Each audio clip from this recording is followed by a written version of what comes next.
Sur ces images de vidéosurveillance captées dans la nuit du 30 décembre 2025 dans une ruelle enneigée d'un quartier pourtant paisible de Columbus, on distingue une silhouette encapuchonnée qui avance lentement, le visage baissé, comme quelqu'un qui sait exactement où il va, tandis que quelques minutes plus tard, un SUV argenté apparaît aussi à l'écran.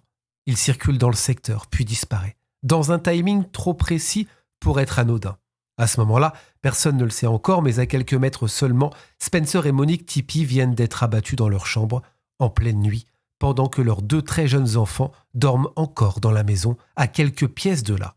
Le matin, tout commence pourtant de manière presque banale lorsqu'un cabinet dentaire signale l'absence inquiétante de Spencer, un homme connu pour ne jamais être en retard. Ce qui pousse la police à envoyer un agent sur place, sauf que celui-ci frappe à une porte, attend, puis repart, sans savoir en fait qu'il vient tout simplement de se tromper de maison. Quelques minutes plus tard, un voisin entend des enfants pleurer, un proche entre finalement dans la maison et découvre l'impensable, 2 parents abattus et des enfants vivant au milieu de ce silence glaçant. Très vite, les enquêteurs comprennent qu'il ne s'agit pas d'un cambriolage, puisqu'il n'y a aucune effraction, rien de volé, aucune lutte, mais au contraire tous les signes d'un crime. Et c'est là que la vidéosurveillance devient essentielle parce qu'elle montre cette silhouette, comme si quelqu'un avait préparé chaque étape à l'avance.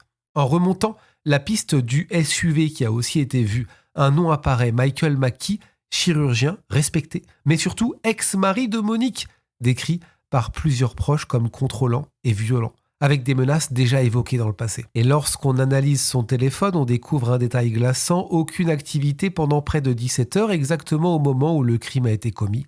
Le 10 janvier 2026, il est arrêté et une arme est retrouvée chez lui, elle correspond aux douilles retrouvées sur la scène.